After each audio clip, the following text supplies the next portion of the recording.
start on some even that while we've been waiting for them to come. So we want to welcome you to our 6th meeting for City Council today for its Thursday, November 6th. I am Sherry Bruno. Go ahead and start. Okay. One thing I thought, because I've seen this on some other agendas, which I think is important that we can read that just talks about a work meeting. No action can will be taken on any agenda items discussed during work session. Discussion of such items is required, which is already a given. We don't hold on during our work meeting, but just so we know that. Just one little thing.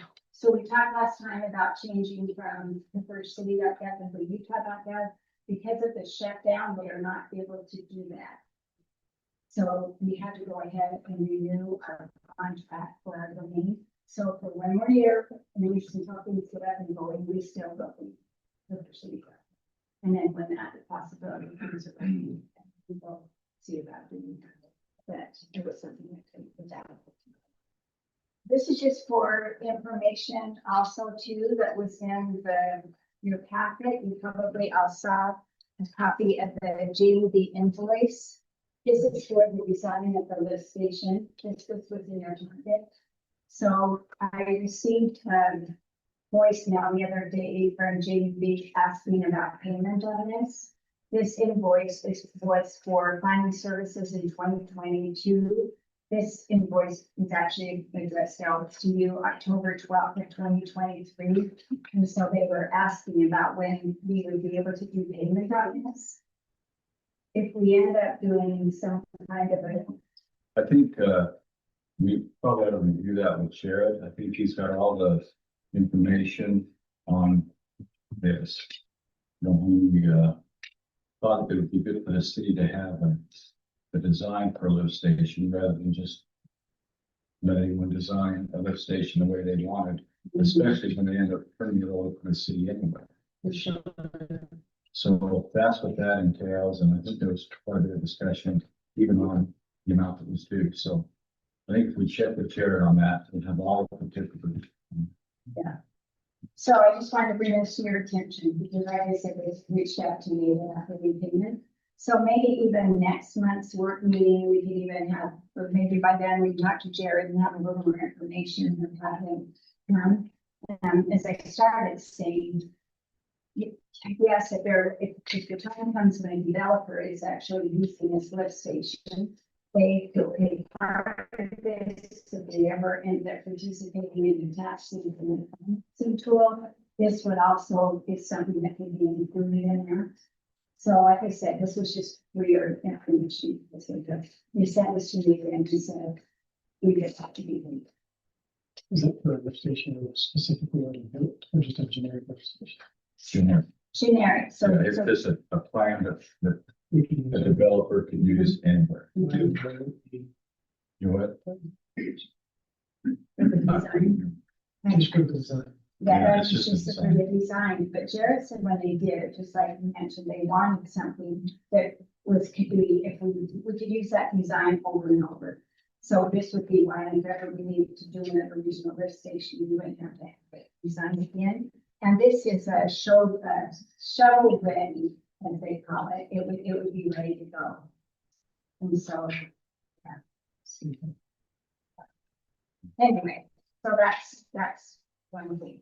Okay, one thing I wanted to mention to you, and again, this is just for information, and we will have this on our agenda for next meeting. I didn't get this information in time because they just passed this out at our WACOG meeting. So as you know, we have an interlocal agreement with the Weber County Transfer Station. We have had a 2-year agreement and we have to get down a 6-month notice if we are going to cancel. So Heather, they've been talking about this a little bit in our WACOG meetings because they're starting to have some competition, and competition, there's nothing wrong with free enterprise. There's nothing wrong with competition.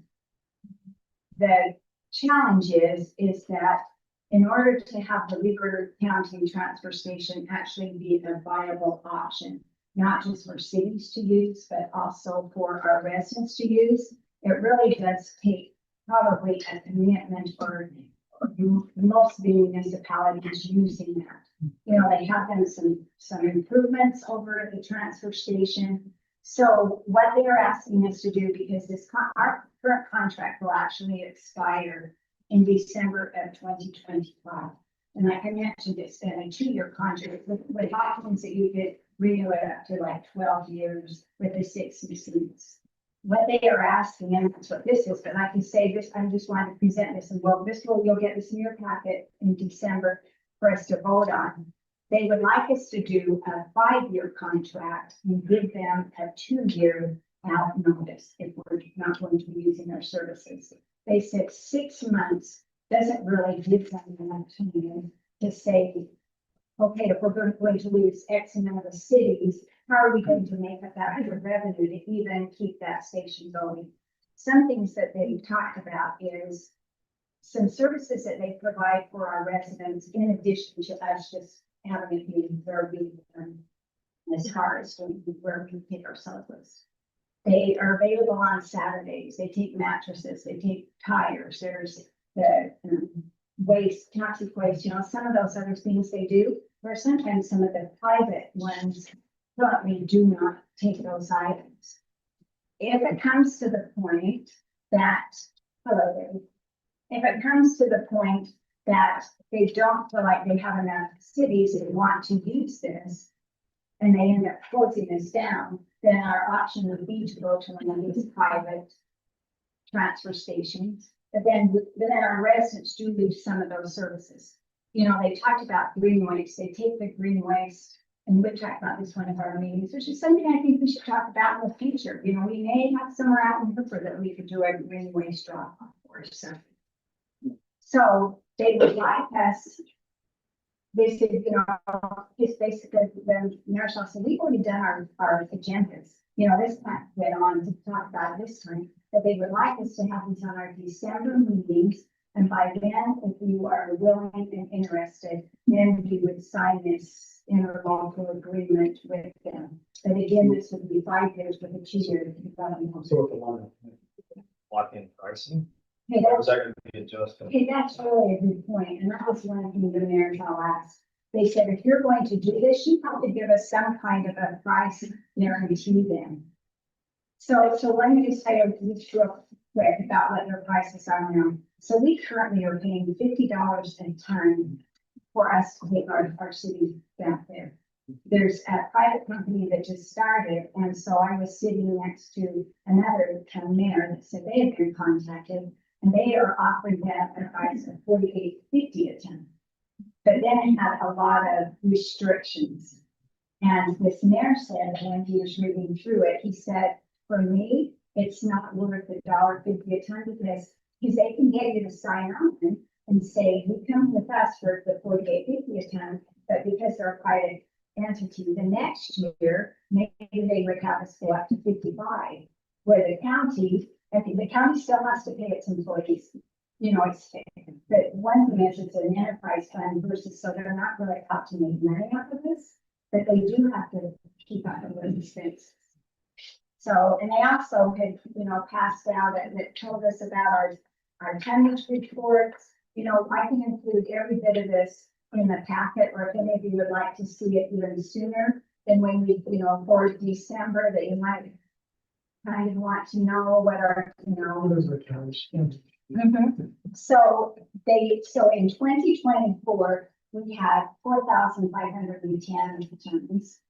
They're projected this year that we will have 4,698.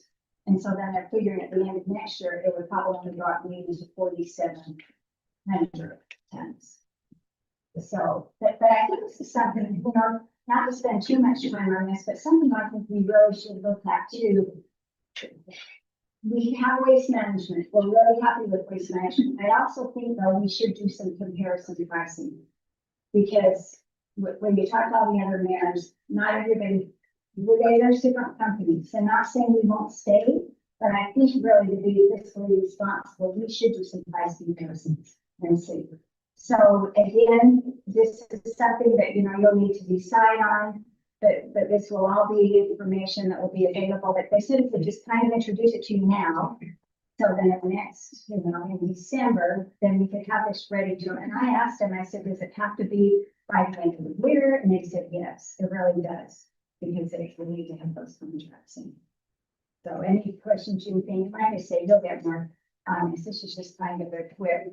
The transfer station is making money today, right? They are making money. That was a question a while back, and they had a change in management, and they started doing really good. So Currently, the transfer station is breaking even.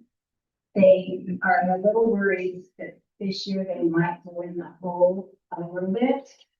But they are hoping that if they can get maybe some more contracts, that they won't. They are a little concerned about that. They think if things don't change a little bit, it's not millions, but it still could be a couple of $100,000 that they can be in the hole. So the one person, probably the one you're talking about, Councilmember Flowers, is there, and I think they left and they came back, and I think they've done really good, and I think they made some significant improvements over there. They kind of changed where they enter. They have the 2 different weighing stations now. I think they've done things. I don't know. It's been there for a long time. It would seem a little bit discouraging to me to think that we county had lost that. And there are other ones, there was one out by, they said, Bonatory. There's one out to Willa that are other, but anyway. So, okay. Okay, so one thing I wanted to talk about was some ideas that you might have, or if you would like us to try to apply for any grant grants this year. So grant grants aren't due until January. Last year with the grant grants, we received the 50,000 that helped with the tomato days. We have a grant to do grass around the pickleball courts. They have a project that they're going to be working on down at the cemetery as far as replacing the irrigation lines. So now we can be hooked into the pressurized irrigation rather than pumping out of the canal, which is something that we need to do. If they get that done, as soon as they get that done, they will start on this project. We did some power upgrade down at the park, which was along the very west side of the park, the east side of the bleachers, that where the food trucks were. We had some power plugs there, pretty corroded. And the other thing, we have ordered some portable bleachers that are going to replace the bleachers on the south side of the rodeo arena. So, and the reason why, and you are familiar with these grants because you approved them last year, but anyway. So this is a list that staffing, that's the parks kind of came up with today with some things. And so I just wanted to, give you some ideas and let you know. So one thing they had talked about, and this was particularly with Jared, our rodeo arena is pretty much to capacity. Tomato days, we ended up having to, it got to the point we didn't turn anyone away, but we quit charging people because there were no seats. So we told them, you are welcome to come in to our rodeo arena, watch our arena, but you won't have a seat. And some people were finding because we didn't charge them. And one thing that we had talked about with those additional ones on the south side, will be between about 80 to 100, maybe even to 200 seats. But one thing that Jared had mentioned about, so this is a possibility, just give me some suggestions for a major grant would be to do bleachers on the north side over top of where those chutes are. So then we could actually expand our bleachers around, and then you could have people sitting in. Some things that it seems like we even have room on the west side. Like if we have that property that we acquired, just we can expand parking into that and bleacher on the west side as well. The west side would be great because you're not facing the sun. So, as Jared kind of talked about this, he said probably would want to do the north, then get those in, and then continue on maybe even another, then to do the west. Because somehow you have to be able to have them go up and over the chutes And there's really no way to be able to allow people to get from one side to the other without having to walk behind like you couldn't. But no, you're right, Brian, that would be great because the bleachers on the east side are so nice, but until the sun goes down and it's hot, that's why we no longer having the afternoon rodeo, because really it was fun. You really good. Okay, so now We have to replace the chutes that are along the north end and for the cap, well, all that have to move to where over there. Jared said it would go about, that it would actually come and go about. Yeah, so somehow there would be, I don't know, Jared's actually kind of got a design that he's kind of thinking of that, maybe would work. Okay, some other things they talked about with parks and recs. This year with Tomato Days, we did the baseball or the softball tournament, which really seemed to be pretty well liked. We have a baseball diamond down there that could use some repairs with it. Our lights down there particularly are old lights and they can't even turn on all the lights at the same time or we trip fuses. So we have about half of our lights.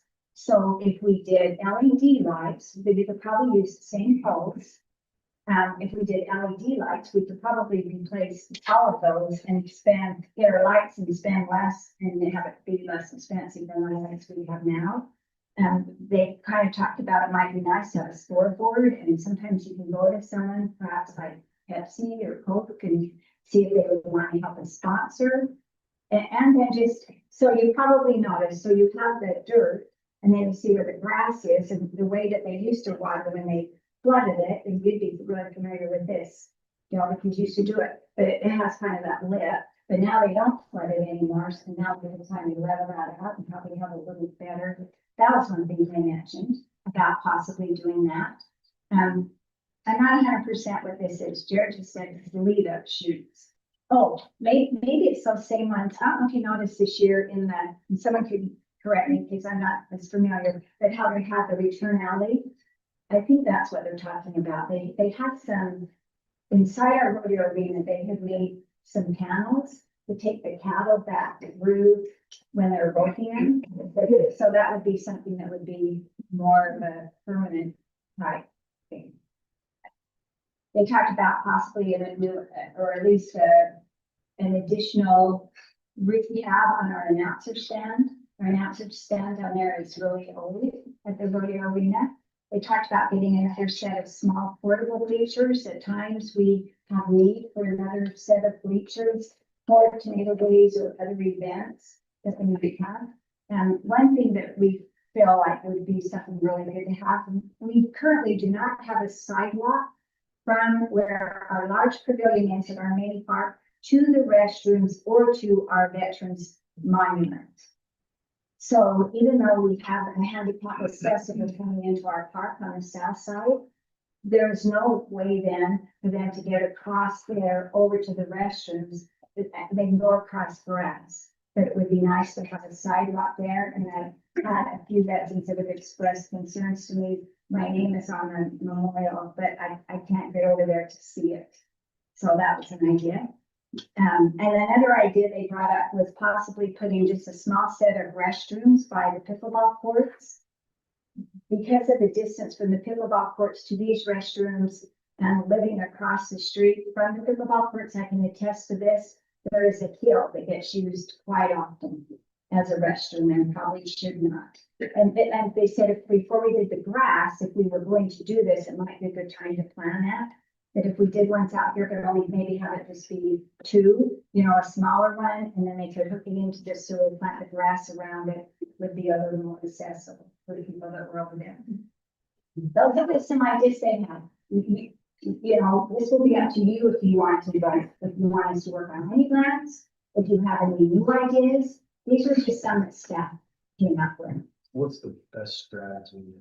How many major grants can you apply? Yeah. Just one. And then you can apply for 3 arts and recs and 3 arts and museums.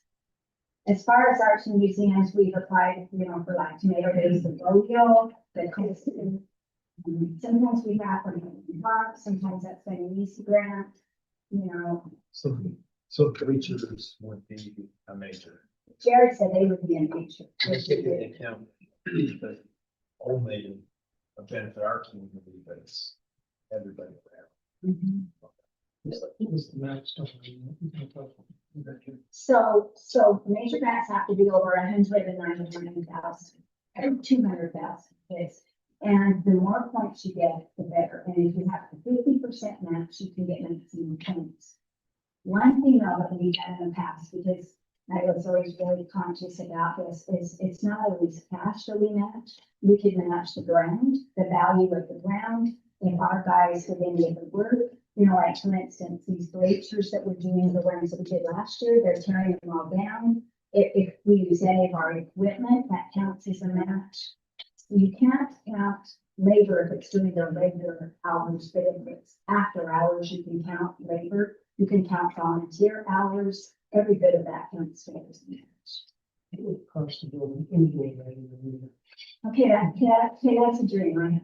And then So, I've talked to I have a couple of leads on that, you know, kind of when we talked about with Jared, you know, if we start the north side work around west, but everything we do, we want to not have anything that we would have to tear out later if we do that. like either to the west or to the east and east.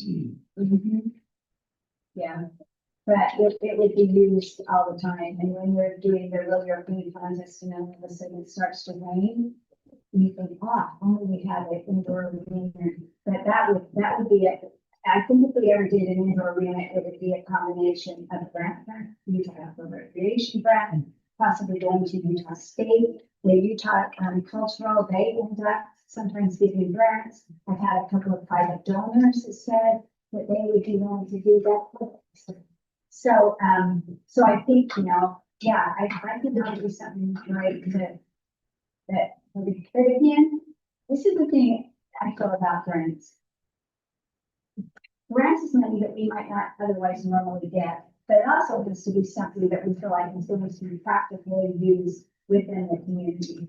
And you also, I feel like, have to look at a wide variety. So not everybody likes horses, they don't. But not everybody plays soccer, not everybody plays pickleball, but to have a lot of wide rounded things for all of our residents, sometimes we have to look at a different set of, you know, things.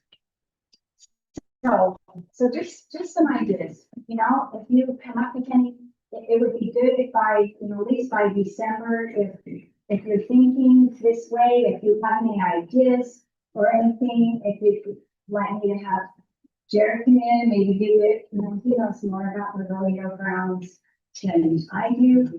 One thing about an indoor arena, like you mentioned, our concession stand, the rodeo grounds is, it leaks for one thing. It needs a new roof.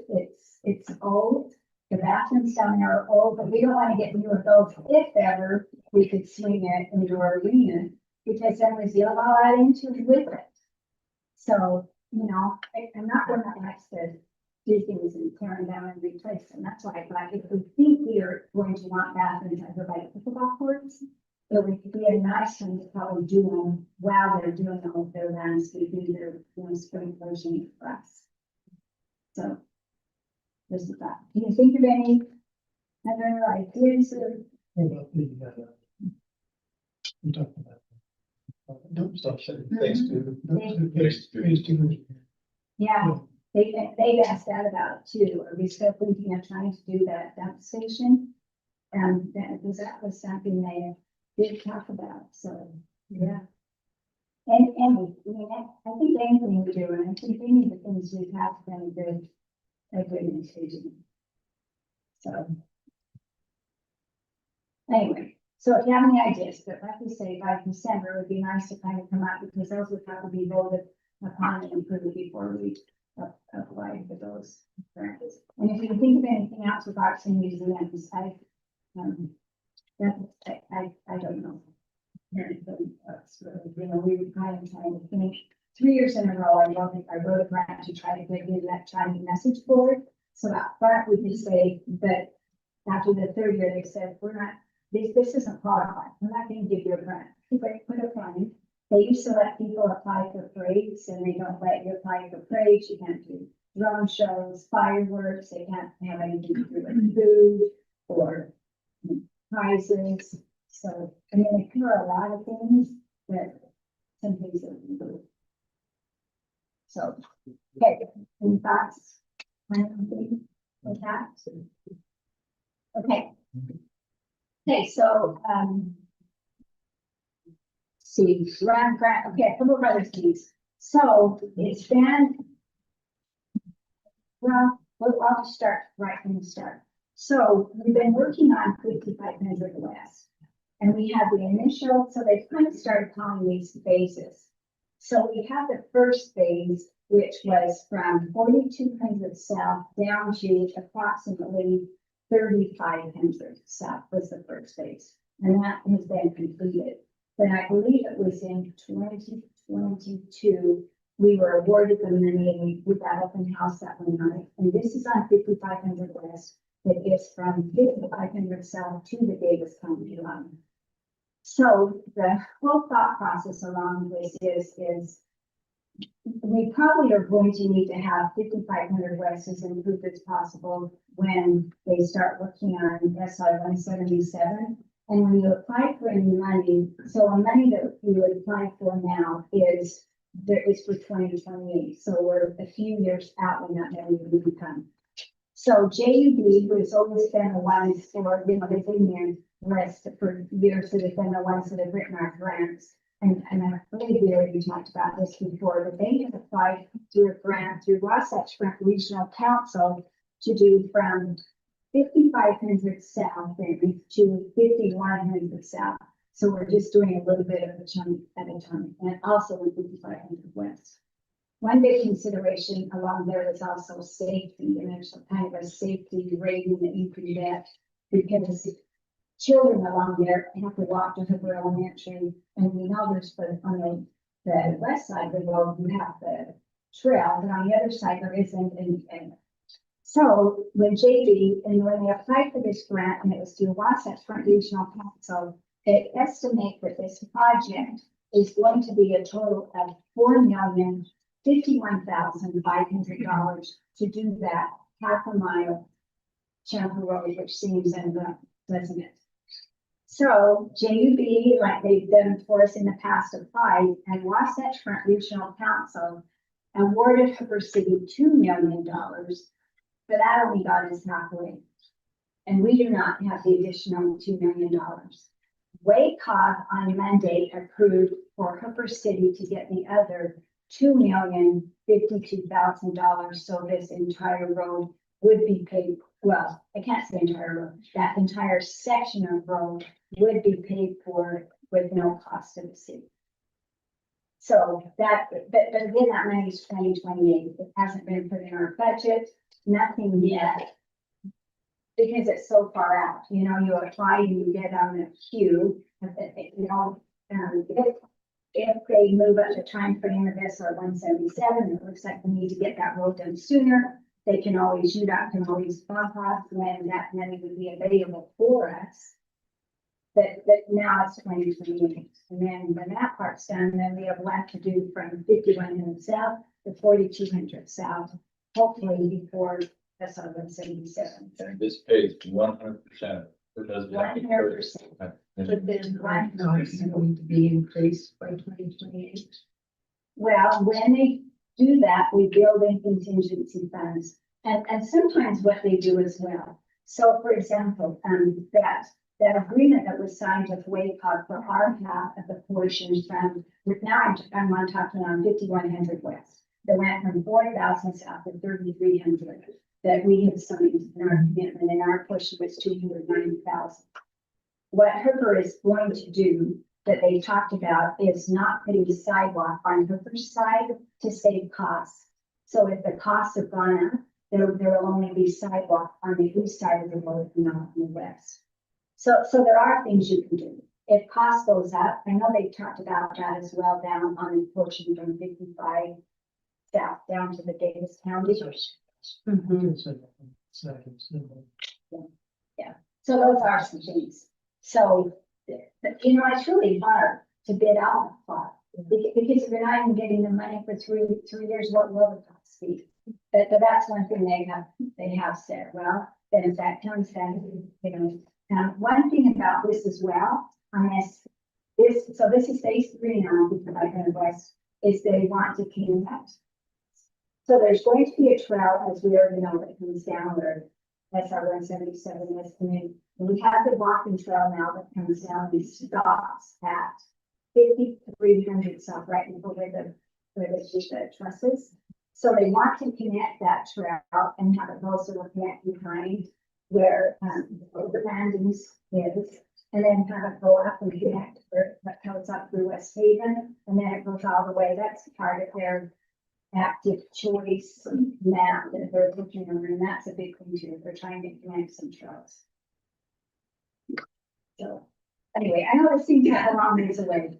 It really does. But I was really happy when I went to the Waycott meeting, and then they, passed out this sheet, and everyone, they're very conscious about except for the Hoopers West, and we got every bit that they asked for. So again, yes, I thought that was good. As soon as everything goes for me, I didn't listen. But there's some other things that can look at that improve. They end up putting in improved storm drains and some deep drain ditches get filled in, and it does make it safer. And I had to meet with them and start doing a really good sales pitch why we needed that for safe schools and. So it's still more than 55. You can talk to them. I think so, or at least 5 total would be part of that. One thing about it is, Hooper already has the right. So when we talk about having to buy land from people, they said they would not have to buy land. So I make sure it might have to. I don't know. We still have some money that was applied for, I'm not sure when, that was supposed to be connecting trails, like that's what I'm talking about. And that's been sitting there, used. They talked about me doing one of those flashing crossing. You could do it across 5,500 to get them for landings, to go. So where you can, because it's hard when there's not a connection. Oh, street lights. Yeah. So, okay. Let's see. Sorry, we just went off road. So discussion on agenda items. I didn't know if there's any discussion. Can I jump in? Sure. So, there was an ordinance we were kind of working on, like, some kind of, since, it's regarding, carbon alcohol treatment facilities. And so here's the notes I have, but we need to, do that. We should be doing, so what we did is kind of taking some pieces of lapses together. Because we got a situation come up with it. Well received, the managers to kind of take the parameters, not something like school. Definitely want to create a safe atmosphere, distance between students and who's actually been there. So he's aware of it, that we haven't done it and made a commitment to get something back. And so many people might else. I don't know if you might respond. Yeah. Let's do that. Yeah. This wasn't noticed up first. No, Okay. so I can take a look at it, and get back to you. See how it works. I mean, Janet. Wasn't that conditional use of roads? It was allowed conditional. We wanted to make some more conditions to that. so how about, it's not noticed up, how about I'll get, is it okay if I just Yes. contact you and reach out about the conditional use, you have that information as well? So. Okay, got it. But it's really actually motioning 6 months. Right. And the intent was to craft something there, but it never happened. And I'll take responsibility for that. But I can get it done by the way. So, there you go. Oh, that's good. Oh, see, we can talk about it. It's city-owned properties. We'll probably have to use some on city-owned properties.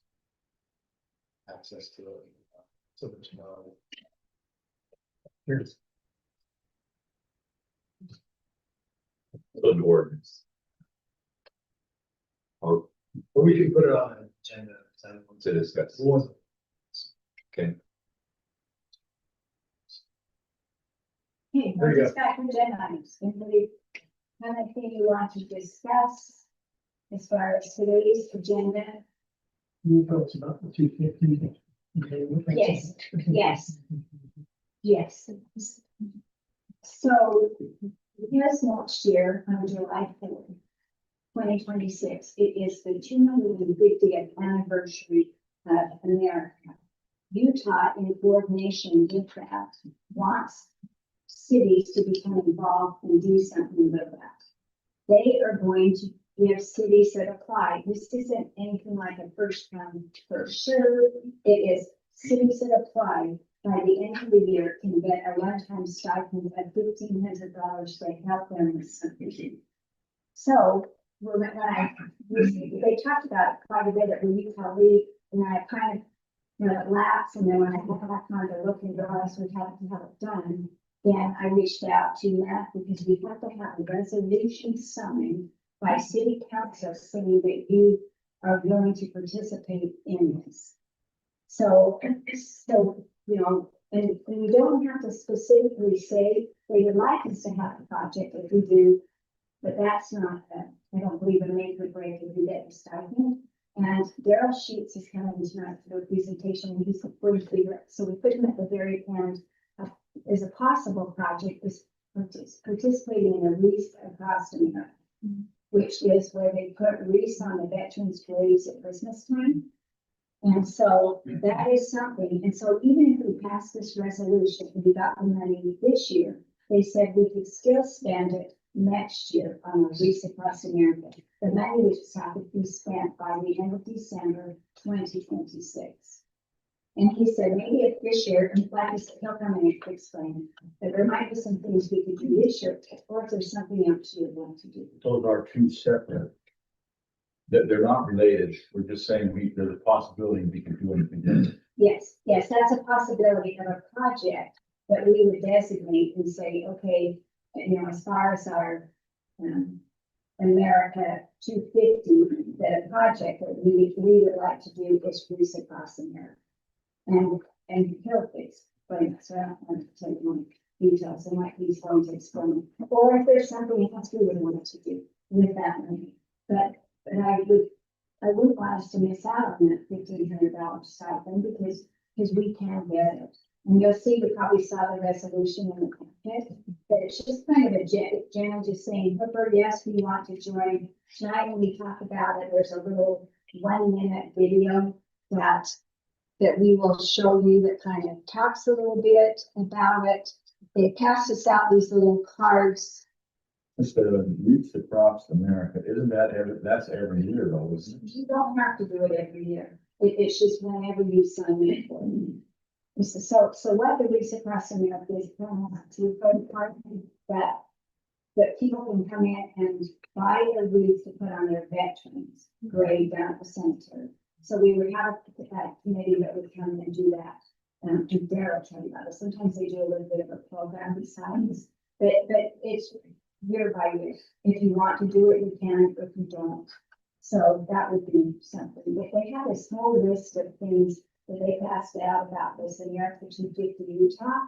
That they talked about. They want everyone on Sunday, July 5th, to do an America's potluck, where you invite your neighbors to come.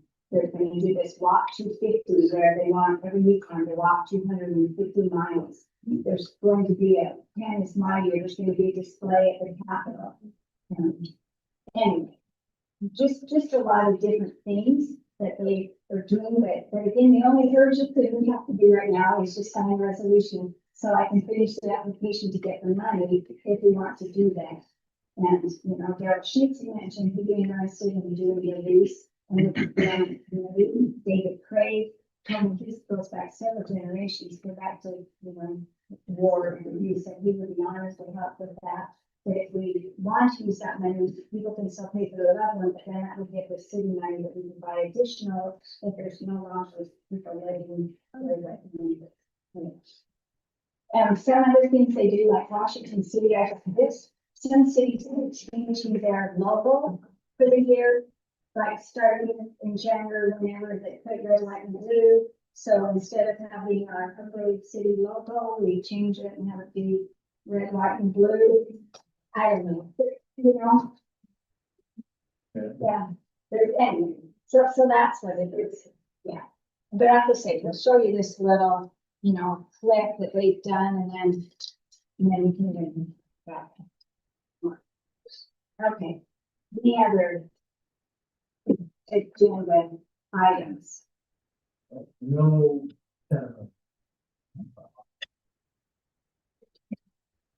I think she wanted. The. Auditor. 13. So that we. So, and it's on here for a discussion, so. All right, it's action. Yeah. Action? Yeah. Oh, business is potential. Yeah, so a couple of things that have changed since then, and as we talked about this, after this was noted, it was going to arrange for the 13th. We had talked in a staff meeting about what the rest of the agenda, and they said agenda items. It was going to take the hour, they had an hour with the work planning commission, and also they had two, at that time, we got two subdivisions. But they don't. But they don't, but they did. So, and we also, I mentioned this with Darren, whereas we had discussed it, because all the tax income financing tools will go through city council, that would probably be appropriate to have a city council meeting, that would get a special meeting. So, because it will be the city council that will end up being like that. I reached out to Tina's office, and they said that she could do it on the 20th. So that's one thing I wanted to ask you about, because November 20th is when we're doing the open house up at Rocky Mountain. So and that's the scoping meeting for the SR 177. So I thought that night we probably didn't want to do a traditional work meeting, because I think a lot of our residents, probably even us, would probably want to go to that scoping meeting. And then if that's what you want to do, then we could have her come on November 20th, just call it a special meeting. We would have to notice it as a city council meeting, but it would be noticed as a special city council meeting that anybody. Only 5 to 7. Right. So we could cancel our work meeting, we still have city council. Yes, and that we could have to concept. And she said that, and this is one thing that in staff meeting that we had kind of talked a little bit about. Sometimes when we've had things at work meetings, we've had a couple of like LRB, for example, things where and it felt like we got to the very end and we still had questions and we had to stop the meeting and go up. If it's just a standalone meeting, and they said, then she can have a full hour to present. Then if there's questions, that gives us a little bit more time after that even have the questions without us having to hurry to be done to do it otherwise. So even if it's a special meeting, can we still say we have a couple items, so you have some things for us to look at? These big ordinances, still take care of that business. Well, push things along. Those things that have to be noticed of, as long as they're, as long as it's noticed of. Yeah. that was one thing, when originally we thought, we thought up until days ago, there were going to be two subdivisions on the 13th. And the planning commission chair reached out to me and said, okay, who do we have wait? So do we have our residents that kind of get something approved, and we have them wait till the presentation is done, and then do them, or do we do one and have first sitting with you? But if we, really like you said, if there's only a couple of things, as long as they're on the agenda, we should be fine. Yeah. So does that sound good with you? Should we plan on that on the 20th? Just announce, the 5 to the 7, plan on being there on the 20th. And then we have things will have them there first. I would assume, and then she could take the video. Accommodate her statement. Yes. Yeah. Business. But if she won't. Yeah. Okay. Okay, well then, if that's all right with you, then I will announce that when we announce our, announcements. Okay, let's see. Anything else that you wanted to discuss? And maybe I could explain a little bit, and then this will also be a discussion, so I don't know. I don't know what we should actually talk about here, but we can just discuss it, the preparation for new parks and the facility plan. Is there, do you want to know anything about that now? We just wait and let's discuss it. When I went to the Utah League, I also found out that if ever we are doing impact fee studies, that we need to notice that we're going to start an impact with scope to do an impact fee study. And then when we have the impact fee study done, we have to publicly notice it and let people come to a public hearing before, am I saying all this right? I don't have a sheet in front of me, but there's certain noticing criteria for impacts. That's There it is.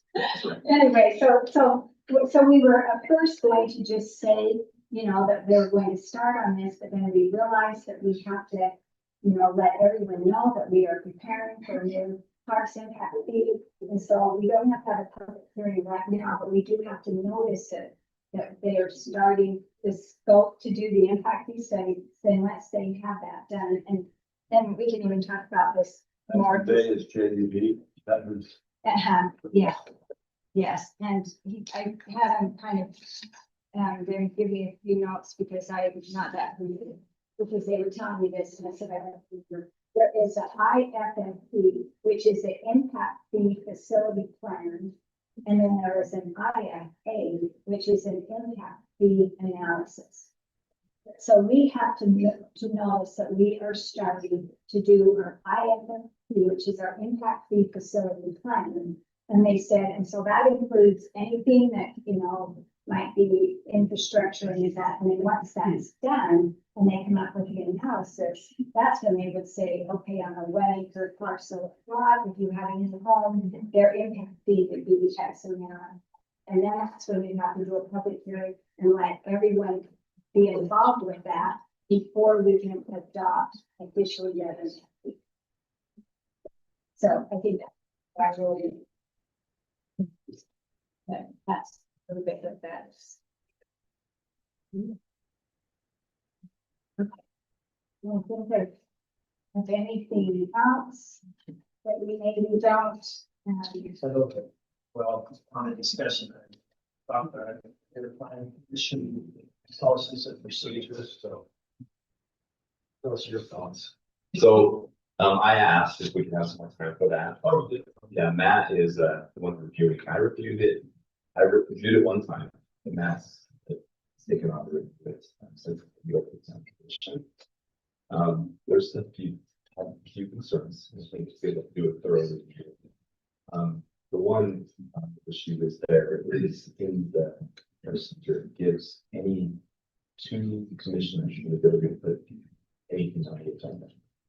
We read the planning commission first, they closed a review and body. They don't have a review body, they are appointed. It's not like the council, like the council is elective, you have your facility. And they have that ability to put things on the agenda to discuss it.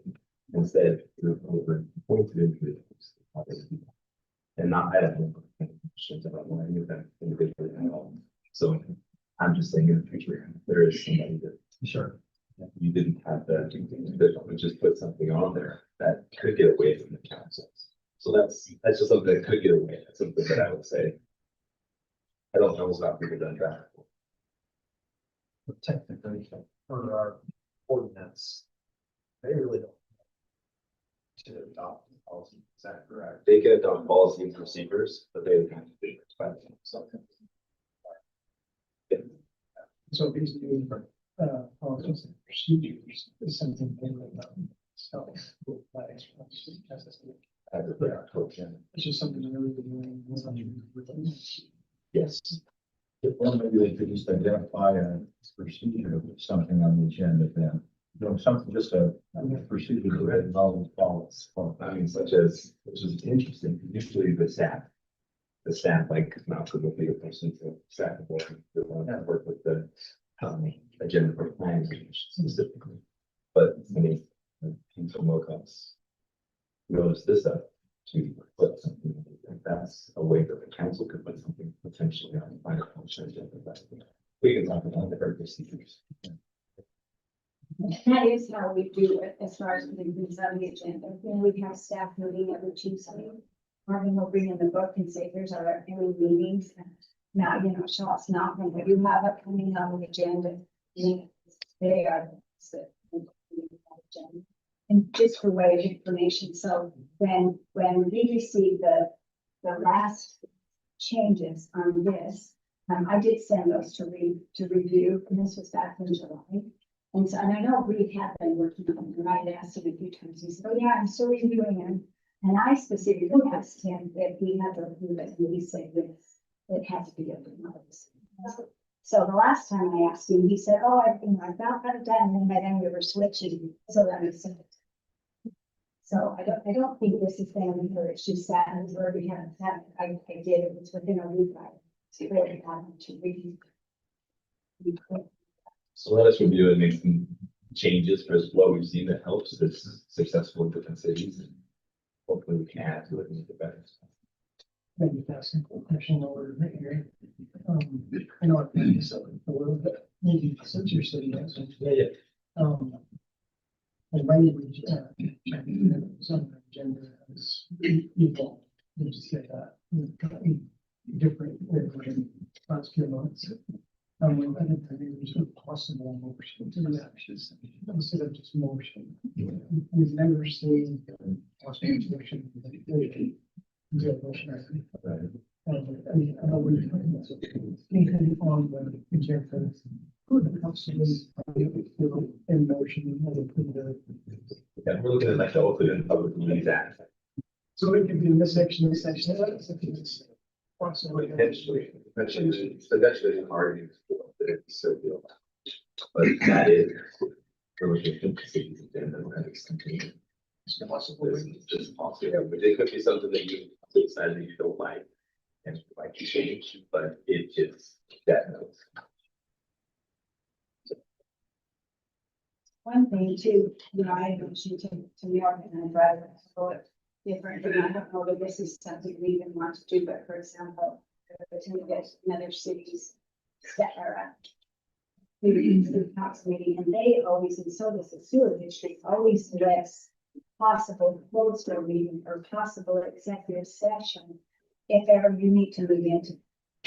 And we don't always have to, but I've noticed that they do that, and I thought, you know, that might be something we might want to start adding, not that we need to, but it is something. And another thing that we noticed too is, and the other cities meeting I was to this week, they also have an agenda item. If there were things that they didn't get a chance to finish talking about in work meeting, that they had that as an agenda item.